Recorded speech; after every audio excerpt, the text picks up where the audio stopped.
Hello everyone and welcome back to my channel. I know it has been quite some time since I posted a video, but here we are, I am back, and this might be a kind of random video for some of you who are familiar with my channel, but recently I have been obsessed with reading, so this video is going to be all about the 13 books that I read in the month of May, and I just really miss making videos for you guys, and I have been so into reading, so let's just go ahead and get started. So one of the first books that I read in May was Malibu Rising. Now this is something that most of you probably have seen or heard or saw something about if you are into reading. Malibu Rising was definitely one that is talked about on the internet, and I really like this book. I believe I gave it 5 stars. I'm gonna put my Goodreads ratings right here, but I really like this book just because I am so into like beachy, summery, like romance, that type of books. I just find them very easy to read and interesting.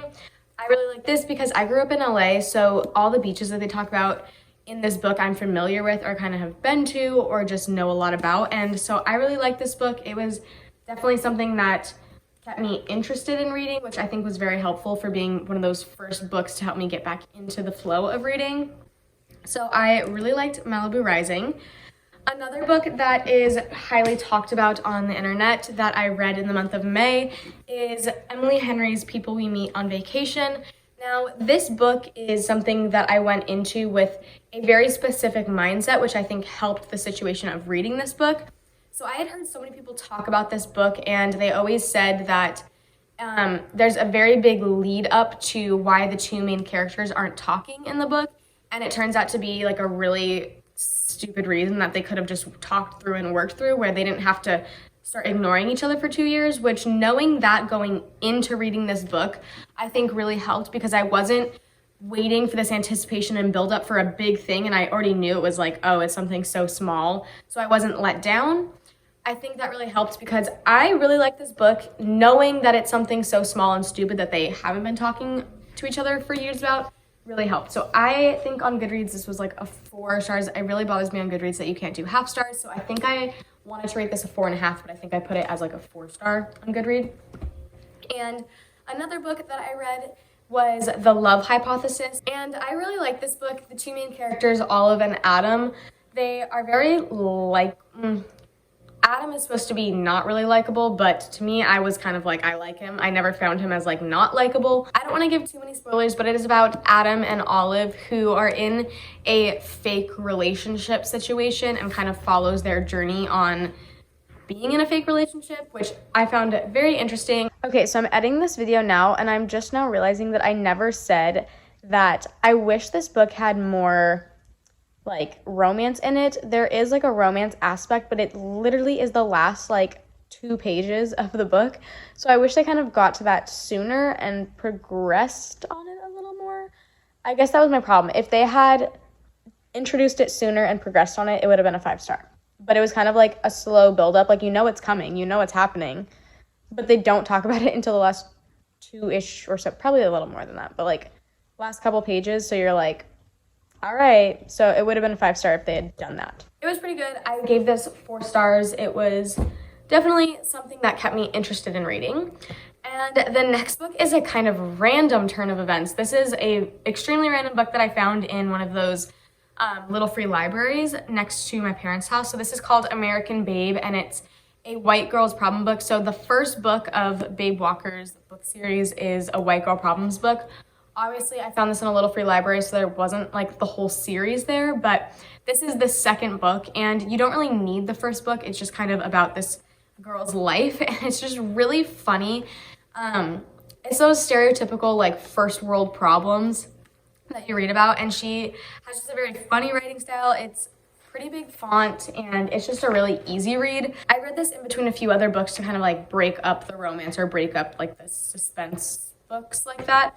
So I really like this. I actually ended up ordering her other 2 books on Amazon used, so I still have to read those. Those are in my April TBR, so I will read those. I gave this a 5 stars. I just thought it was hilarious, and you just need like a really easy, funny read sometimes, and this was that for me. And then the next book, this was actually my last book that I read in May. I finished it last night on May 31st. It was The Curious Incident of the Dog in the Nighttime, and this is a book that one of my friends had read before, and she was like, I read it a really long time ago and I liked it, but I want to read it again. And I found this at a thrift store for like 50 cents, so I figured why not. I am very in between on this book, let's just say. I gave it 3 stars on Goodreads, but it follows an, let's just say, unusual 15-year-old boy who has some like learning disabilities and things like that. And he found a dog that was killed in the middle of the night, and it was one of his neighbor's dogs, and he wants to try to solve the murder case. And it kind of follows his life trying to solve it. There's parts that I really liked, but then there's other parts where it shows like deep into his brain of going off into these tangents. And I don't know if that was what threw me, but I don't know. I just wasn't as into it as I thought I might be, but it was still pretty good. There was definitely parts where I was like really into it, and then there was parts where I'm like, I could easily skim over this, but I definitely gave this a like 3 stars. And then another book I read was The Alchemist. This is something that I feel like everyone has to read once in their life. Well, I don't know if I think that, but that's what other people would like say about this book. But it was definitely interesting to me. I had zero clue what this was about going into it. I've just always heard people talk about The Alchemist. I found it interesting. I gave it 4 stars just because I don't know if it's necessarily like really hitting home. It was definitely interesting. It's more faith-based and kind of has like, you know, a moral life lesson that not all these other books that I read have, but it was okay. I don't know. I feel like it was just another book. So moving on, I got this book, Listen to Your Heart, actually for free. So some of these books in here, 2 of these books that I'm going to talk about, I got for free because I have so many Scholastic book points. If you are a teacher, you know that you get so many Scholastic book points. And whenever my students buy books through Scholastic each month when I send home the flyer, I get like points built up, and I also get free money to use depending on what they buy. So sometimes I get like $5 with their order plus points, and so I get to pick out a free book. So I usually pick out books for my classroom, but then I started to realize that I have so many books in my classroom that I need to read. Like, I was like, well, why don't I just get a book for me? Because why not? I deserve a book. So I got Listen to Your Heart, and this is supposed to be for like the high school level. So it's definitely like a young adult book. But I actually really liked it.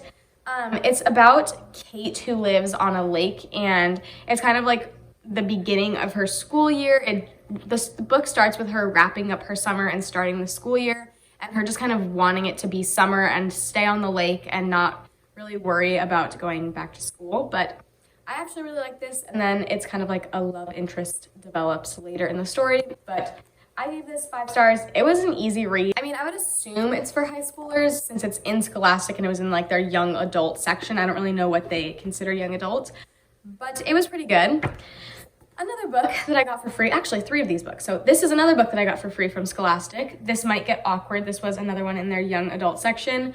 It's about a girl who has social anxiety, and she kind of gets caught up in this beach party that she didn't mean to be at. She was just going to the beach for the last day of school, and she gets caught up into all of like the popular kids showing up to have this party, and her crush of many, many years shows up to this party, and it kind of follows the journey of her and this crush. There is like a twist of events at the end, which I really liked, and it was pretty fun. Again, easy read. It's like a young adult bigger print book. I really liked it. I gave that another 5 stars. Another free book that I got was Maiden, Voyage, a Titanic story. Now, this is so random compared to the rest of the list of books that I have, but something deep down inside of me has always been intrigued with the Titanic, and I don't know what, I can't explain it. When I studied abroad in Ireland, I went to the Titanic Museum.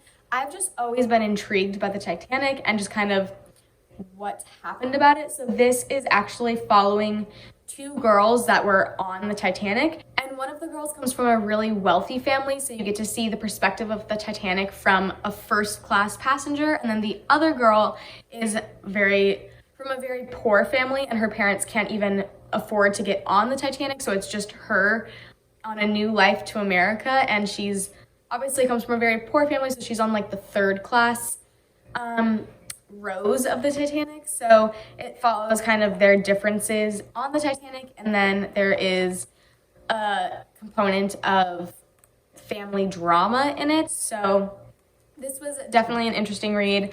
I don't know if it's everyone's cup of tea, but it's definitely an interesting read if you are into things like the Titanic. I'm getting down to my last 4 books. So one of them is A Separation. Now, this is something that I had never heard about going into my month of May reading. I just found this at a thrift store and was kind of intrigued by it. It was 50 cents, and so I figured, why not? Like I said, I never heard about it, so I just read the back cover, and that's what kind of drew me in. So it says, a young woman has agreed with her faithless husband. It's time for them to separate. For the moment, it's a private matter, a secret between the two of them. As she begins her new life, she gets word that Christopher has gone missing in a remote region in the rugged south of Greece. She reluctantly agrees to go look for him, still keeping their split to herself. In her heart, she's not even sure if she wants to find him. As her search comes to a shocking breaking point, she discovers she understands less than she thought she did about her relationship and the man she used to love. I loved this book up until the end. The ending to me was just so blah. Like, it could have ended in like so many different exciting ways, but then I feel like the ending was just expected for one, and then after the expected part, it's just like, that's the end. So the ending kind of threw it for me. I gave it 4 stars. If it had a better ending, it definitely would have been a 5-star situation. Next is The Vacationers. This is another one I got at a thrift store that I didn't know much about before picking it up. But one of my friends had this on her TBR list, so when I sent it to her, I was like, have you ever heard of this? She was like, oh yeah, I wanted to read it. This follows a family vacation to Mallorca, which is in Spain.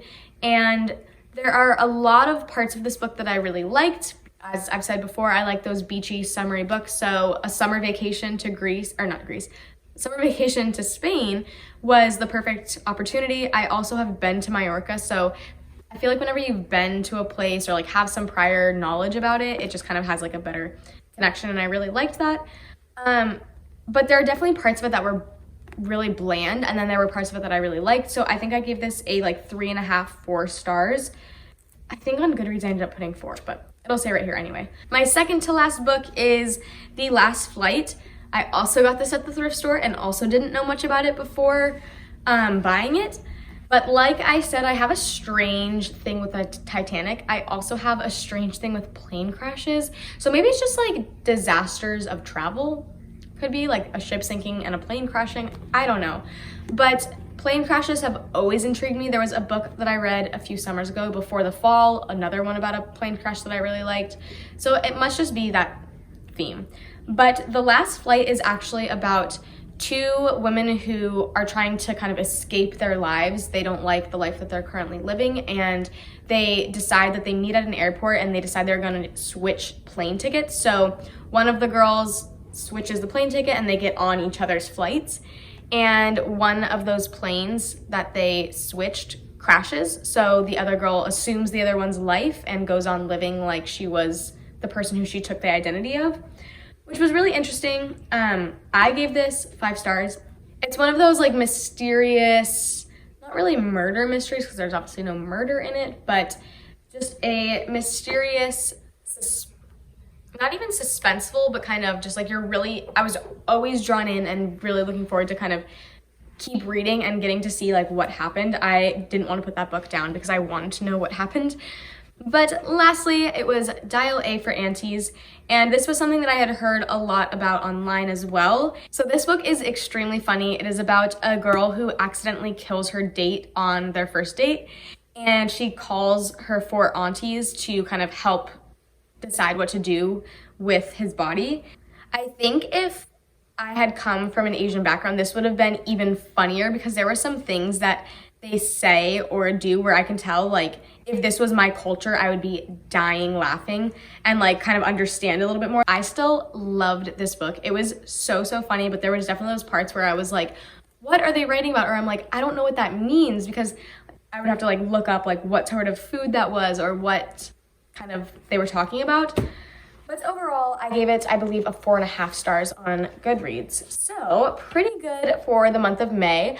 So I'm hoping for June, my list will go from like 13 to like, I'm hoping like a good 15 to 20. That would be fantastic. I don't know if that's realistic or not. I have a ton to do over the summer break. I'm starting a new credential program and I have some nannying and things that I have to do. So there's a lot to do over the break, but I'm hoping that I can make my June list from like at least 15 books. So that's my goal.